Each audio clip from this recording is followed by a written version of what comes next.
Hey, yo, it's me, Pops Van Marmalade, and you're watching the Comics-Related Madness Network. Uh-huh. So come get some. CromCon. CromCon.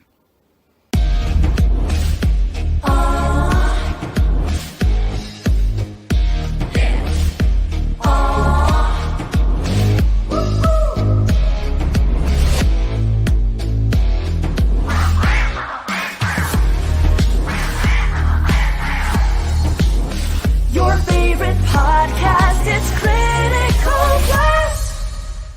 Hey, we want to shout out to our sponsors, Daytona Beach Comic Con. If you are a fan of comic books, if you're a fan of comic book conventions, and if you like meeting comic book creators and getting comics and comic-related stuff, then you need to make your plans to attend Daytona Beach Comic Con. This year's show is September 9th and 10th. Silverline will be there, so you should make your plans to be there too. We'll see you there. If you like comics and find yourself in the Orlando, Florida area, doesn't everyone come to Orlando at some point in time to see the House of Mouse? But when you're here, you need to make it a point to visit Coliseum of Comics, especially the one on East Colonial Drive. They carry Silverline comics, even a limited edition Coliseum of Comics version of our comics. So, when you go, be sure to ask for Silverline Comics and tell them we sent you.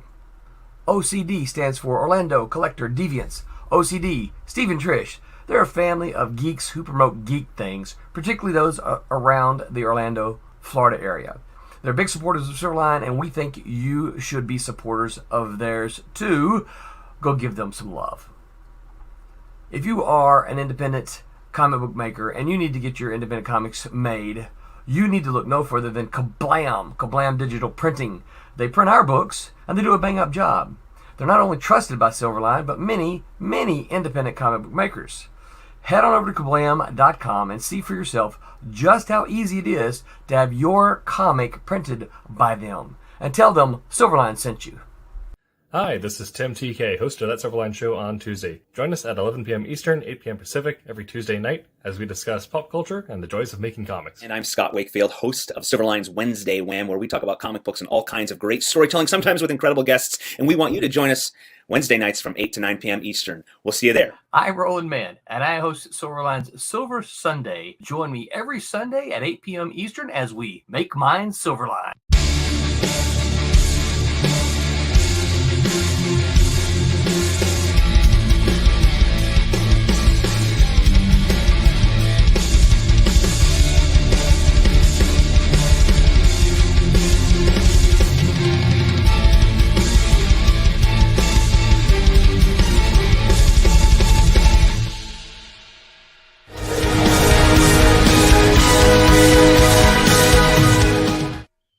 Well, hello, Wednesday Whammers. I'm hosting tonight, so God help us all. And I keep it together. Yes, and I just learned all the administrative junk behind the scenes. So if I punch a wrong button, forgive me. Welcome. I see we've already got an audience here. We have Cool Gamer. Hi, Cool Gamer. Hi, everybody. Vic, of course. Of course. Vic, I like how Roland got ahead of it. I got a drop on him. And Royal Airship, he's also, we can always count on him too. Tonight's we're going to talk about turning a regular book, literary book, into comics. How successful, how unsuccessful that can be, and our favorite ones. Now, I know that the first thing that people are going to jump to is saying, "Oh, Bernie Wrightson's Frankenstein," which you have. However, caveat: this is a written book. He did illustrations for it. He did illustrations for it, but it's not a graphic novel. This doesn't have sequentials in it, right? Right. Yeah. It's just illustrated pages for a written book. So something like this does not count. It's got to be all art. Every page has to have art on it. And I'm sure that if any of you have been around long enough, everybody remembers the Classics Illustrated from when we were kids. And that ran for, oh my God, years. It started, I think, in 1941 and ran up through 78, something like that. So it ran for That's a a very long time. That is a long time. I mean, they didn't put it out often, but still they managed to cover a lot of ground. You know, they covered like The Last of the Mohicans and Beowulf and Oh yeah. yeah, and they covered a lot of that. So I would think that was pretty much the first instances of turning classic literature into funny pictures. Of course, there's an adaptation of the Bible that was done in the comic book form as well. Yeah. That sold for many years. I think it's probably still out there. Oh, it's available. still out there, That's Sergi, though, isn't it? and it's actually, I think that's the best-selling Is it the action comic not the of action, all time. Sergio did the action Bible. Something like that. Yeah, it was good. So we got, this should be useful for my Sweeney Todd thing. Oh, Vic's going to do Sweeney Todd. Hi, Adam. Hi, Vic. Hi, Vic. All right. So I'm going to I'll start off with one of my favorites. And when I was working for Innovation back in the 90s, they happened to be doing the book adaptation of Interview with a Vampire. Oh yeah. And I tell you, the art, and I'm gonna try one of my funny buttons here. That was not the right button. Okay. The art in this thing is just stunningly gorgeous. It was done by Derek Gross. Oh yeah. Good old Derek. Yes, and all of his stuff is just gorgeous. I highly recommend this book to anybody who loves Anne Rice's stuff. And we're going to go back. All right. There we go. I hit the right button this time.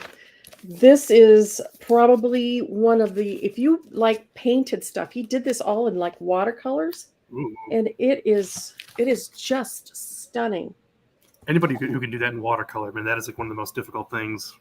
I think it's watercolor and pastels. It's multimedia, but the effects that he gets, he's got a lot of like where you start with black pages and he does like white and blue on black pages.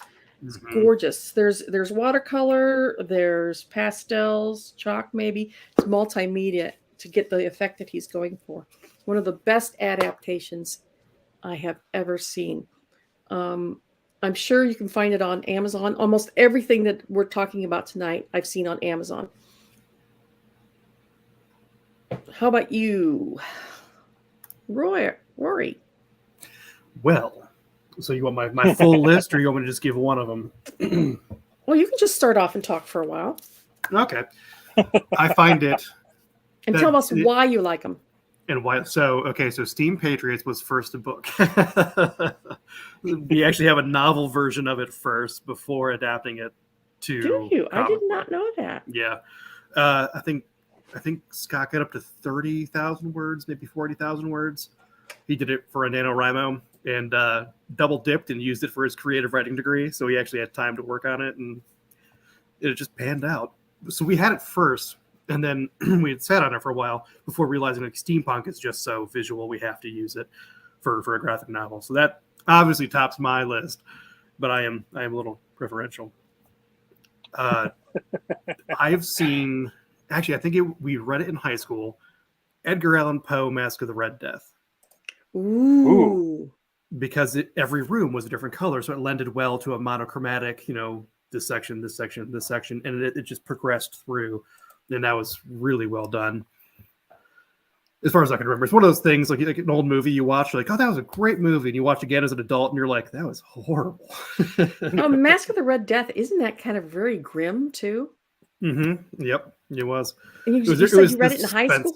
Mm-hmm. It was the suspenseful build, that classic Poe, build to the end and then finally, something happens. I've seen a whole lot of graphic novels for Edgar Allan Poe, probably because it lends well to the suspense building. Not only that, but I mean, it's also in the public domain, isn't Yes, it? that's true. Which Yeah, is a lot why of it you Yes. is. which is yeah, why you that see stuff's in so public domain, many yeah. adaptations of The classics. anything by Edgar Rice Burroughs and Hmm. who wrote Sherlock Holmes again?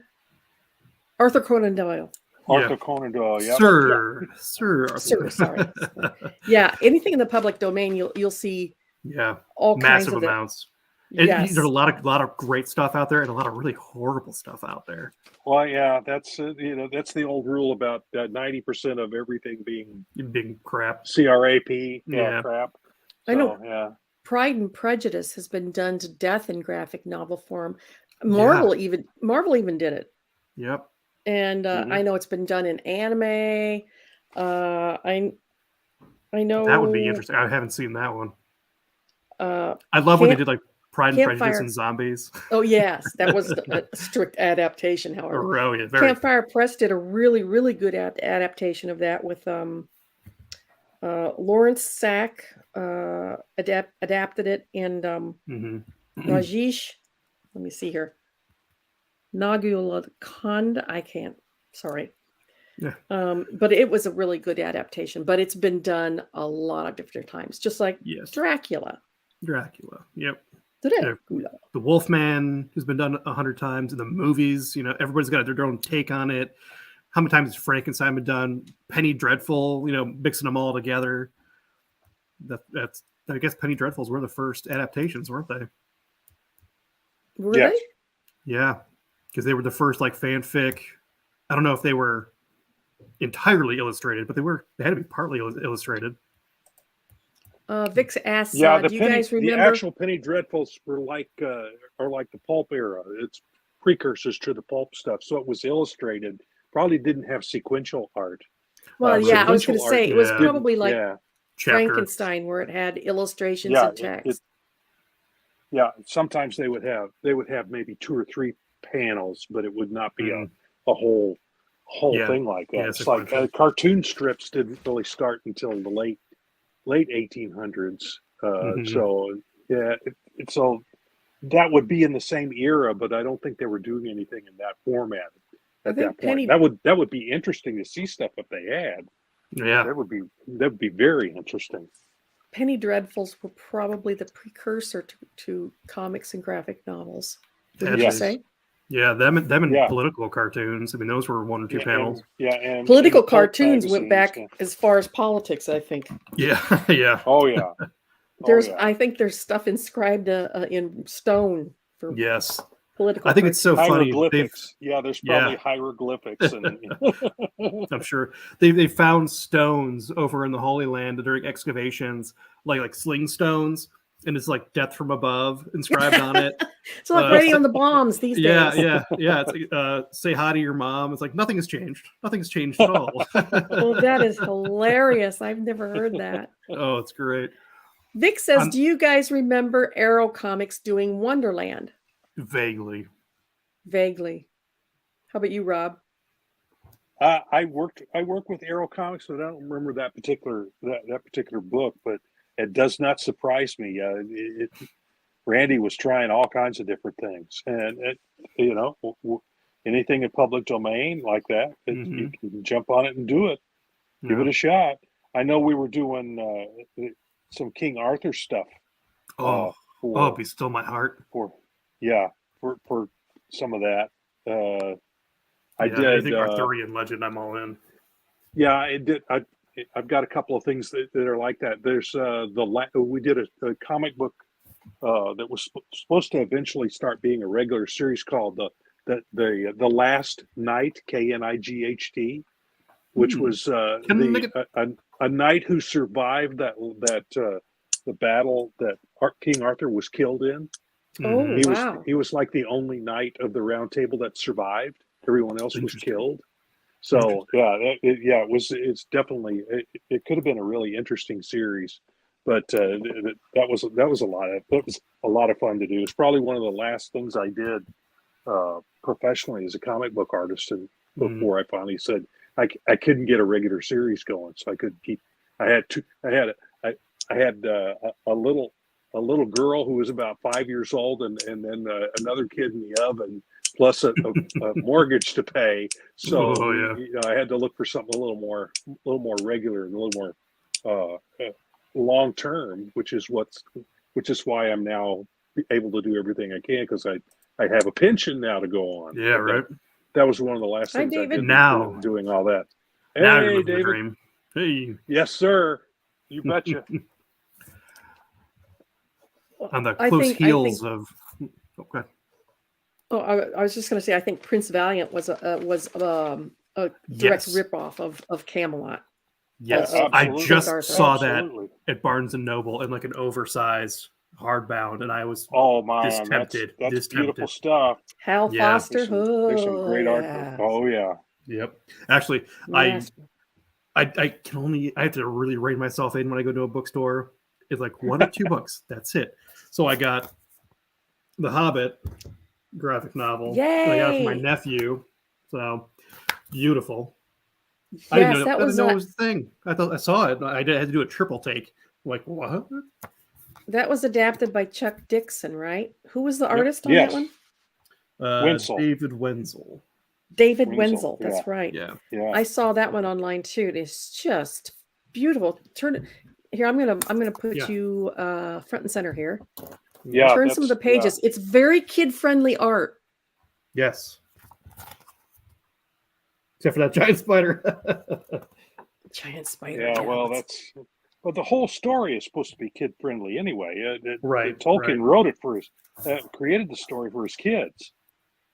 He was telling them, stories at night. And in fact, the story goes that Christopher kept critiquing it because Really? every time his dad would retell the story, he'd change stuff. And he says, "That's not how it was last Typical. time, Dad." Typical dad. Typical You dad. know, so he So- finally had to write it all down.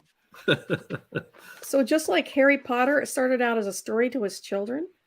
Yes, Hmm. exactly. J.K. Rowling just started it as telling to her children, and she would advance it as her children advanced in years. The books advanced in That makes maturity. sense. That does Yeah. make sense. Like it's Yeah, darker. that makes a lot of sense. Yeah. I didn't know that. So Vic says he saw a single issue format reprint of Prince Valiant. Should have bought. Yep, should have Yeah. bought it. Yeah. I might go back and get that oversized one. Gosh, that was good. Do you have any other ones It was there? nice. So on the close heels of Edgar Allan Poe, H.P. Lovecraft, Ooh. Call All of of Cthulhu, Mountains of Madness, Herbert West Reanimator, which is like a Americanized Frankenstein. All of them have been made into not only TV shows, movies, video games, graphic novels have done really well with it. And there is a plethora of comic books and graphic novels. Just like we have a plethora of pinatas. A plethora I- of oh god. That reminded me of something. I'm going to see if I got a copy of it here. And for Okay. an honorable mention, I picked this one up a few years ago at Three Rivers Comic Con. Not quite a direct adaptation, but Rough just Riders. a bunch of famous figures. You have Annie Oakley, Harry Houdini, Teddy Roosevelt, Tesla back there, Edison, and it's fictitious. Obviously, it looks very steampunk looking, but it Yes. it has some of all their character traits are definitely part of their own character. So a lot of true character stuff. A lot of tidbits about the real people. Yep. Well, speaking of doing the classics, they did Fahrenheit 451. Really? Which was which was a Ray Bradbury approved adaptation. He actually helped with the adaptation, and Tim Wow. Hamilton did the artwork. And I've seen it online, and the artwork is just so extremely vivid. Yeah. And evocative of the whole, book burning theme and everything like that. I have got to get my hands on that.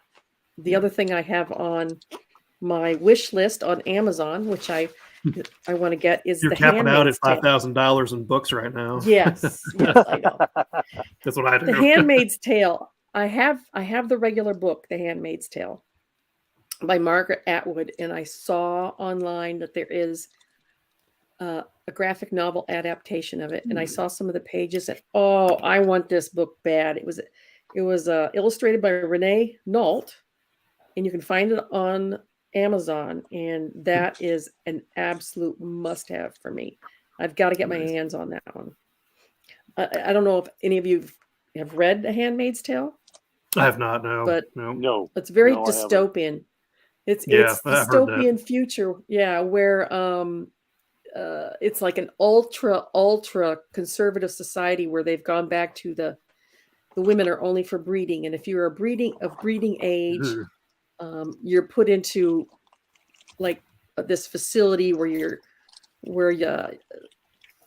a childless couple or the important men can just order you up like off the menu, and you have to breed for them. It's incredibly dystopian, but I love it. It's a great book. There's a graphic novel. Oh yes, Vic, there is. It's on. Just put in Handmaid's Tale graphic novel in Amazon. It'll pop right up. Yep. Illustrated by Renee Nault. It is a must-have. It's on my wish list. As soon as I get enough free money, I'm going to grab it. Where's that? Ooh. Ooh, very Yeah, cool. and- Now I got to go to Eric. Yeah. Show that. Yeah, and there's the back without the logo on it. It's the same as what's on the cover. But That's cool. see if I can find there's one 2-page spread in the middle here that if I remember right. Yeah, here it is. Oh, that's cool. Nice. Very sweet. Wow. Big, right in the middle of the battle. Look, there's a lot going on, but you can actually follow it. That's Yeah, it's that's tricky. yeah, it is. That's I can only tricky to pull imagine. off. But yeah, There's like that's hard what I was breaks without talking about. lines. I'll have to send you this. I've got several copies of this yet. Yeah, I'll yeah. have to let Vic you says have we one haven't of those, even Rory. mentioned Roland's. Thank you. We haven't even mentioned Roland's Huck Finn he did for those classics. Roland did Huck Finn. I didn't know that. He I was didn't know talking that. about he talked about doing which book? What did he say he did for that Indian company? Oh, Was it Oz? Oz. Yes. Yeah. I think That's it was Wizard of Oz. Yeah. Yep. You It's still got unbelievable, me on technically, full was- screen there, Barb. Oh yes. Oh, we're gonna leave it this Full way. screen. The whole. Cheers. We were trying to talk him into popping in later and telling him what the process was for adapting book to comics. Mm. He said if he had some time, he would. So let's hope he does. Actually, I did a course on that a few semesters ago for one of my English yeah? literature requirements. It was it film and literature. It was all about adapting literature to film and back and forth. But the first thing we actually covered was Kafka and the guy who would like fast in public for days on end. The hunger artist, or the starving artist, the Oh, hunger my. artist, and how he eventually just went to the circus and did like the freak show thing, and it got adapted. We look at two different versions of the comic book version of it. That's kind of dark, and now my professor has changed his whole course load this fall because I gave him the Steam Patriots, and he's like, I've changed my course. It is now Oh wow. film and other visual media. So this fall, I'm going to be going into his class and teaching an hour-long course on it, on like comic books and the whole process. You're going to teach? Yeah. Good for I'm you. I'm gonna have to get a haircut and trim my beard to look more professional or something. Yes, I don't. Yeah, I'll just get the tweed jacket with the leather. with the leather. patches. Yeah, that'll Do a be little fine. braid. Do a little Yeah. braid on, Right, yeah. on the I mean, beard. Yeah, a little Viking braid. I mean, plenty of professors have long hair. That's true. And- So I'm looking forward to that. That's really cool. He taught me a lot when we for our final, we had to take a scene out of a book and like do a script, like panel by panel, and we had to draw it out. And so we had Oh my! yeah, that was Is this the one you were talking about? It's going to metamorphosis, not metamorphosis. No, that's a good one too. Oh, That's man, the one where the guy turns into a bug, isn't it? What? That I believe so. Yes, I believe so. I don't know about that one. Mm-hmm.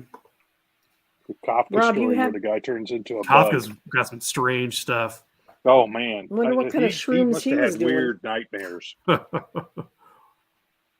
Yeah, I will. Rob, do you have any books that you have seen that you particularly like in graphic Well, novel form? We've already mentioned the ones that I had picked out to talk about because the Oz the Complete Collection by Eric Schanauer and Scotty Young.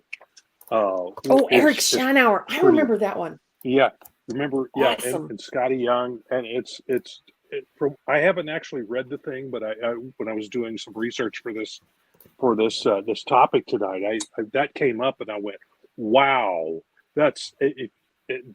I wish I had a picture of it to show you, but Scotty Young's artwork is very cartoonish and very, very energetic, and so I can imagine that whole book is like that. It would be a lot of fun to read.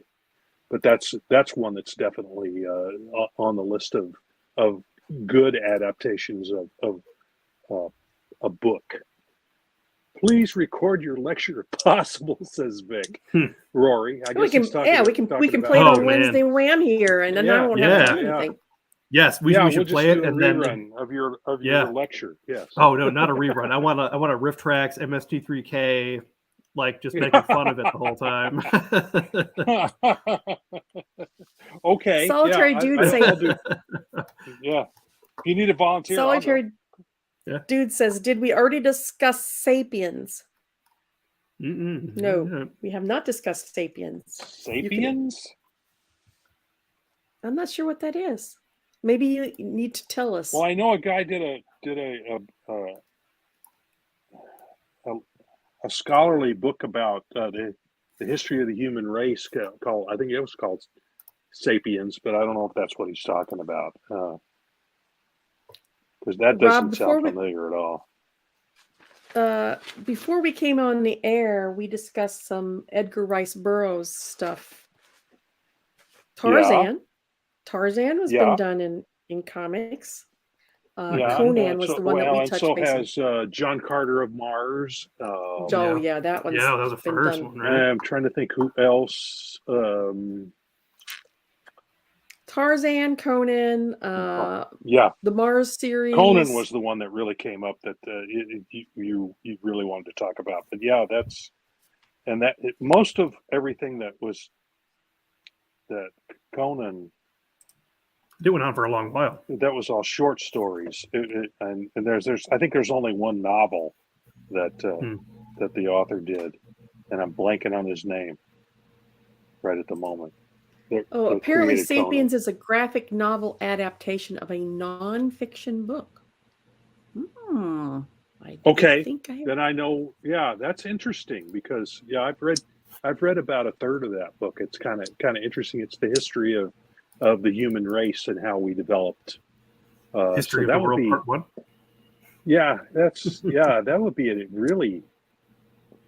be a strange graphic novel. Okay, well, I'd have to check that out. It's done well.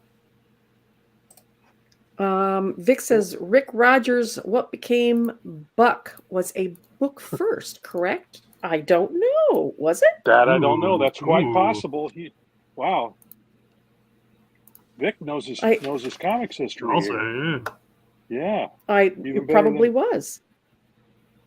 David, it sounds plausible. And David says Doyle, which of course, yes, Sherlock Holmes has been in the public domain for quite some time now. Yeah. And as Rob would be the expert on Doyle, perhaps you can expand upon that a bit. Tell him why you're the expert. Well,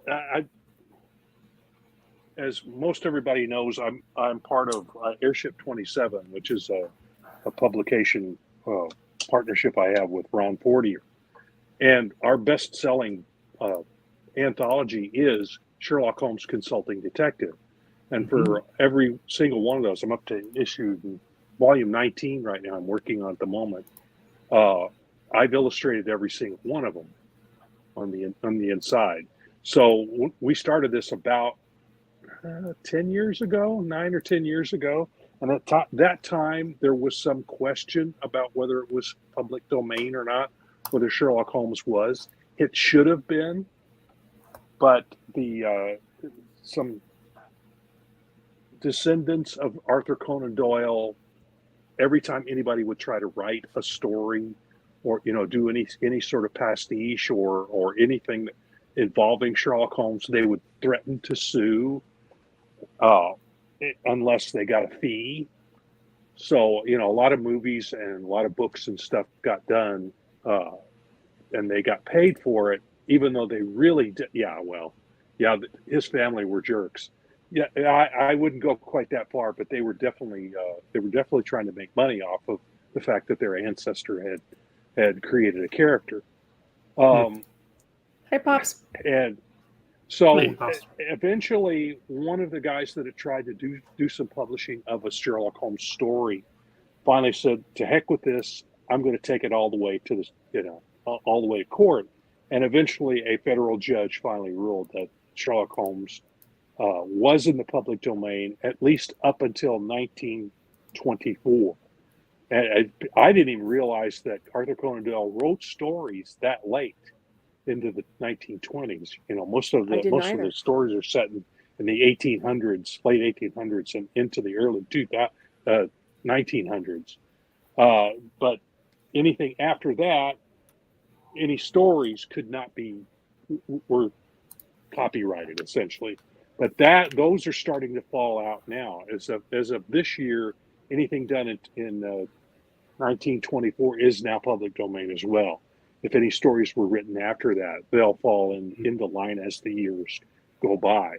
So Sherlock Holmes is now definitely in the public domain. It has been for about 10 years. But here in the United States, there was some question about it. The whole thing kind of revolves around the fact that Arthur Conan Doyle actually gave away or sold the rights to some organization, which then folded, and then the family assumed that they had the rights then after that, and there was no one ever fought it until this one guy did about 10, 15 years ago and finally won. So there was, but there's always the claim that, well, that you can't.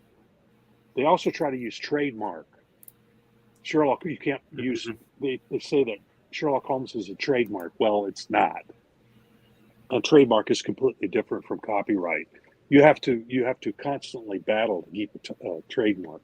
Every time you see somebody try and use something that you have trademarked, you have to battle it in order not to lose it. Whereas copyright, it's there. Period. If you don't fight it, you still have it.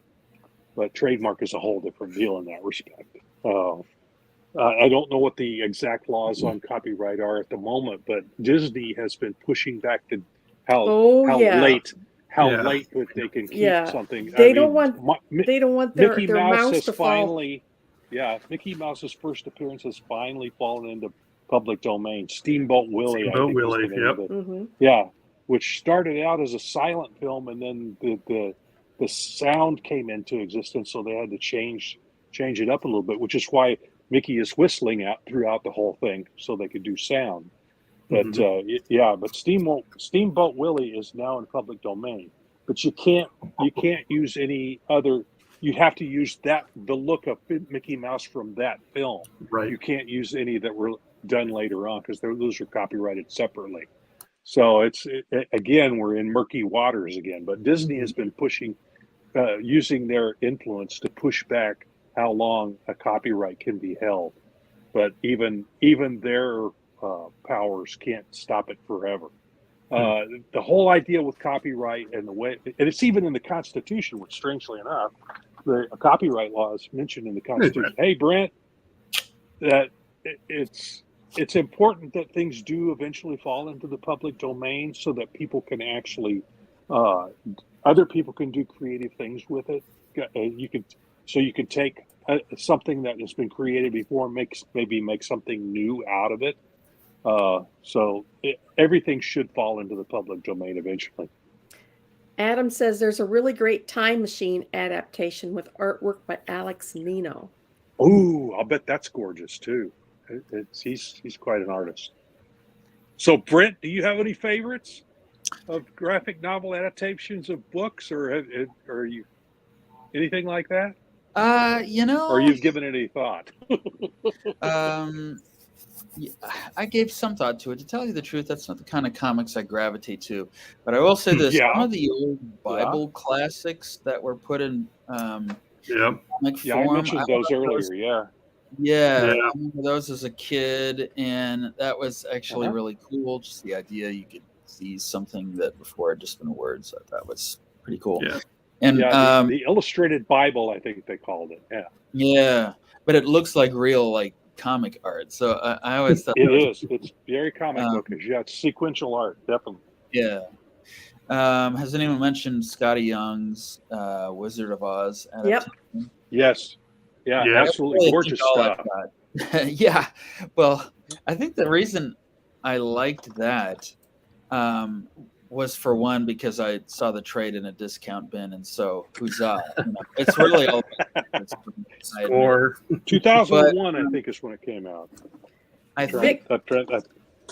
Yeah. The reason I liked it, as for what it was because I think the thing that has always I've found bothered by adaptations is that it is kind of I almost feel like they are filling in blanks that I never really had. I like reading a book and visualizing it myself, which is why if I ever see a movie based on a book, I won't enjoy the movie unless it is distinct enough and coherent enough for its own right. But if someone was just like, this would be really cool as a movie, and made it so much like the book that then frankly it almost feels like it's muddled to me. I don't like it. This happens a lot, and I feel similarly. I think in comics, like sometimes I've read or I've thumbed through and looked. I remember I saw the adaptation for The Dark Tower in a bookstore, and no, wait a minute, it wasn't The Dark Tower. It was The Stand, and it's one of my favorite books. And when I was looking at the reveal of who I think his name is Randall Flagg, the main bad guy, I remember thinking, is that all Stephen King? Scary at all? Yeah, Stephen King did a brilliant job of making him scary, and the comic book panel diminished him. I hated it, and you can't do a jump cut. Yeah. Yes, I don't know. It was just so I feel like. Hey, Tommy. Yeah. So if I see an adaptation, then I'd be happy if it brought something completely new. And I felt like Scotty Young's book did that. I was seeing illustrations that I had not seen in a movie, not seen in the book. They were quite creative, and I think I just liked it for that reason. So. Yeah. For Monty Flyby says Starship Troopers comic was okay. The movie version kinda. It was a book first? Yeah. What? I grew up with that movie. Yes. And Vic asks Rob. It says, Rob, weren't you going to do some biblical stuff through Marvel at one point? At one point, yeah. I guess he's been paying attention. Well, I guess. He's got some memory. Carol Kalish, who was in the promotions department at Marvel, had thought that at one point Marvel should have some throughput in Christian stores. So she was wanting to start a Christian line of comic books, and I was tapped to draw one of them. we talked on the phone, and it was supposed to happen. And then one day she was walking down the street, going back to the Marvel offices, and collapsed in the street and died of a heart attack. Whoa. And of course, that whole thing just kind of died on the vine. Now, I read somewhere recently that Marvel actually has been in talks to try and do that again, but I don't know how far that'll go. But that was right near the end of it was in the middle of the implosion that happened when I got stopped doing the Star Trek stuff at Malibu and DC, and it all went over to Marvel, and Marvel said, no, we're not going to use anybody who's ever worked on the book before. Why, I don't know. But good John Paul Jones, or not John Paul Jones. John Paul the second comic. Yeah, somebody's JP's. actually done a comic book of his life. Yes, yeah, yes. it was good. Yeah. It was good. I don't think we can talk about books to comics without mentioning Neil Gaiman. Yeah. He's had the Graveyard book, which was illustrated by P. Craig Russell and a bunch of other people. American Gods has been That started off as a book. Yeah. It was book first, and it's been done in the graphic Is that form. still going? Coraline. Coraline. Yeah. Is that show still going? Because that was popular for a hot minute. I don't know. I never watched the show. It was a comic? Yeah. No, it was a book first, and then it turned it into a graphic novel. American Gods was also done by P. Craig Russell, Scott Hampton, and I think I have Walt a copy Simonson. of some of the early issues of that Wow. in my collection somewhere. I'd have to dig and find it. But yeah. I saw some of the Graveyard book art, and it's obviously, P. Craig Russell, you're just going to get quality work every single time he's involved. But most of his novels, I think, translate awesomely into comic book form. Mm. Well, he thinks visually. Yeah. Mm-hmm. We talked a lot about classics. I know Sleepy Hollow has been done. Oh, yes. Oh, yes. Anything Washington Irving. But what if it took the last, I don't know, since the turn of the millennium, what is a book that you could translate well to graphic novels, comics? Probably any of the Terry Brooks fantasies. The Shannara books. The Shannara books would translate well. What other ones? Come on, you guys. Almost anything in the fantasy realm could probably be done that way. Yeah, I've done well. Yeah. Yeah. Well, yeah. That's always the trick. It's anytime, sometimes it's important to hew very close to what the original story was, and other times it's better to really diverge from it, depending on the type of book it is. Some of them aren't as visual as others are. The big problem with translating a literary to graphic novel is how to condense. Yeah. And still maintain the quality and get the story done, because you just cannot possibly do a graphic novel and do verbatim. It's impossible. Okay, I got one. Forgotten Ruin is I think it's a 3 or 4 part series. Who's by Jason Anspach. It is a modern military mixed with high fantasy. That these portals start opening up all over the world, and they send these special forces guys through these portals in C-130s because the portals are huge. And so in first book, at least, it's a bunch of Rangers on a C-130 with a couple of other government operators, and they go through the portal, and they have to crash land on this little island in a river. And the first quarter of the book is them just surviving on this thin island, and they're being onslaughted by orcs and giants and wizards, and they have to like it's like all this like technical military terminology in their 240s, and it was written by a bunch of rangers, so they're a bunch of nerds on deployment somewhere with nothing else to do for a few weeks at a time, and they're like setting up like nests, and 240 just mowing down orcs and stuff. And they have their special group go out and around and like snipe out the wizard and stuff. It's really interesting.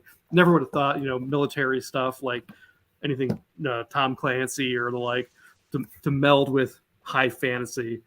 But like I'm just to the point of the story where this dark rider comes up to the plane where they have their encampment. He's like, "Yeah, I'm a SEAL, and I got here 3 years ago.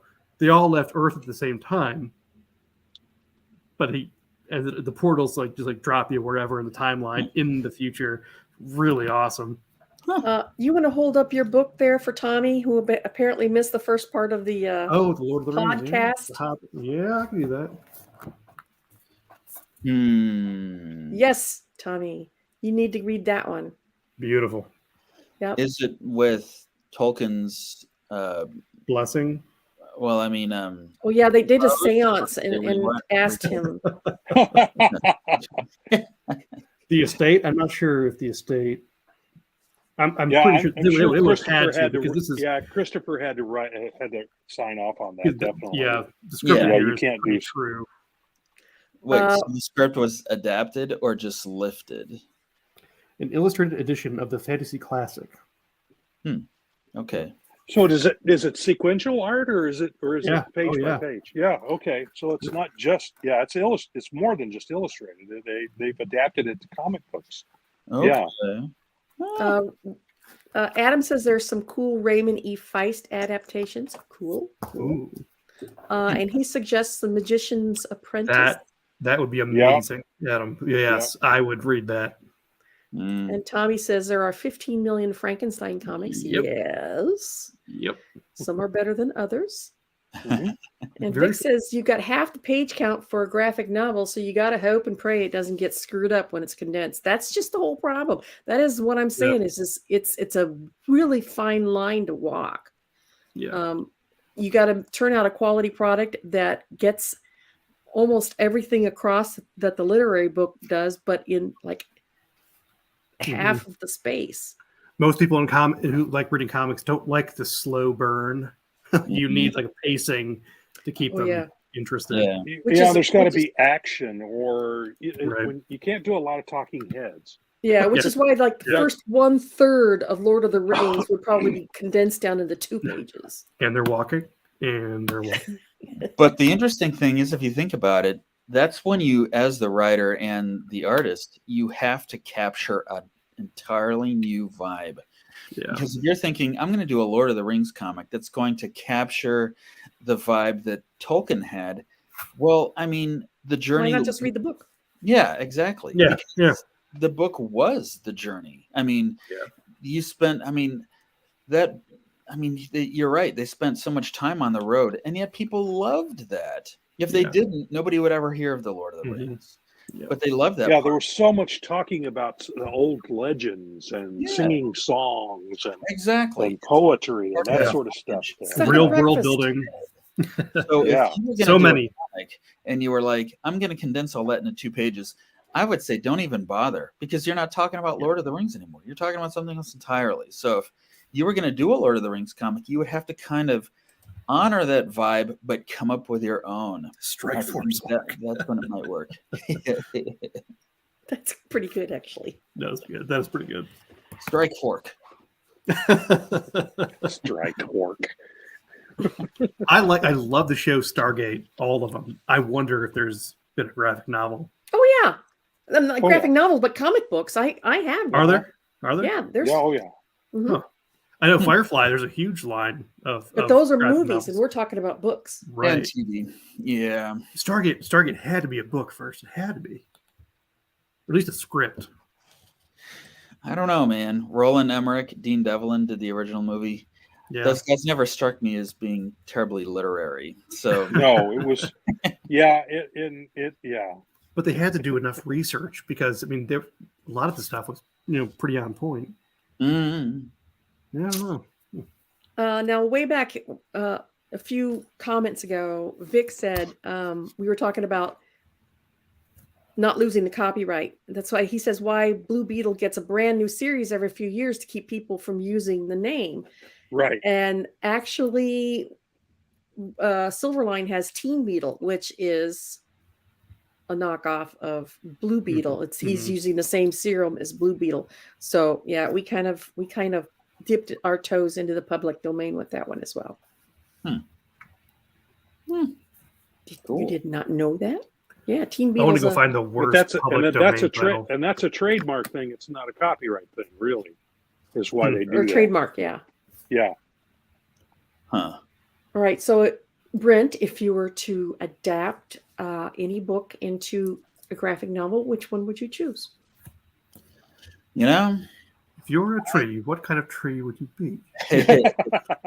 I love the Wrinkle in Time series of the Ooh. first three. Mm, And what's funny is I've never seen it done well, Mhm. adapted out of its book form, which then makes me think, well, maybe nobody's giving it the right shot. But then I talk myself out of it, and I think I'm probably pretty smart to do that. So it has been done in graphic novel form, but It- I haven't seen it. I just know it has.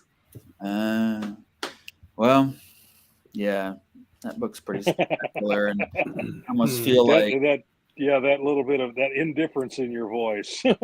Yes.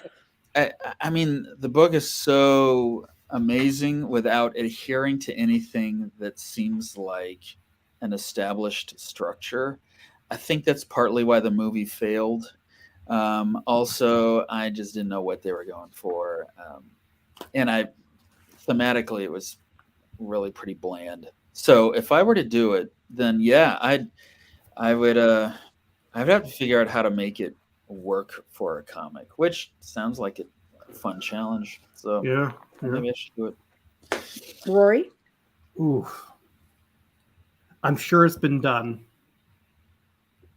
20,000 Leagues Under the Sea. Oh, yeah. Yeah, illustrated the comic book Gold Keys or whoever. Yeah, Classics Classics Illustrated. That probably would have been the pulp era too, right? Yeah, but it was right. It was a long time ago, and aesthetics were different. I'd like to see it done 1950s. again. Yeah.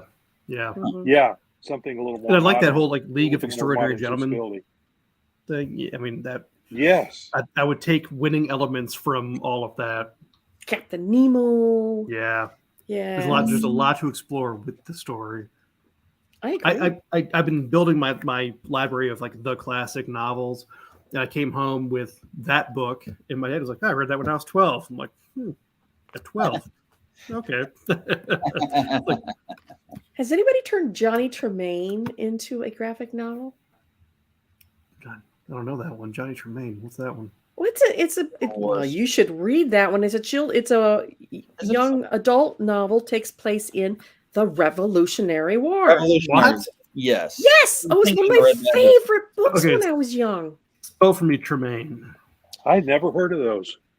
Or Johnny Johnny Tremaine, Tremaine. oh, That's yeah. funny, because He- I would have probably loved something like that when I was a Esther kid Forbes? in elementary He school. was apprenticing under the silversmith, Paul Revere. Maybe I shouldn't read it because Oh, we're, wow. we're writing all that. And he burns his hand really bad, and it Huh. doesn't heal right, so he can't do that anymore. So he does spyish things. It's a Ooh. young adult novel. You Okay. have to read it. I mean, Okay, I yeah, I'll check absolutely it out. adored it. I would love to see that done in comic book form. Yeah. Ah. Read Johnny Spoon. That's a good one. Johnny Spoon got adopted by Native Americans. He was a No, white I've never boy. seen that one. I don't know if his parents were killed or died or something, but he got adopted by the tribe, and like how he was brought up in the West, probably early 1800s. Just wild. Vic, let's talk Thumbelina. That's what it's called. Yep. That's what Roland did. Yeah. Yeah, Tanya was pretty great. Yes. Oh, Brent, you did that one? No, Roland Oh. did it with Okay, yeah, it looked great. front of hers. Yeah, it was really Yeah. sharp. Yeah, did you guys ever see the animated Thumbelina? No. Oh man, a long time ago. I think I was, saw it once. yeah, Yeah, it was, yeah. Oh, Once. vaguely, I think. yeah.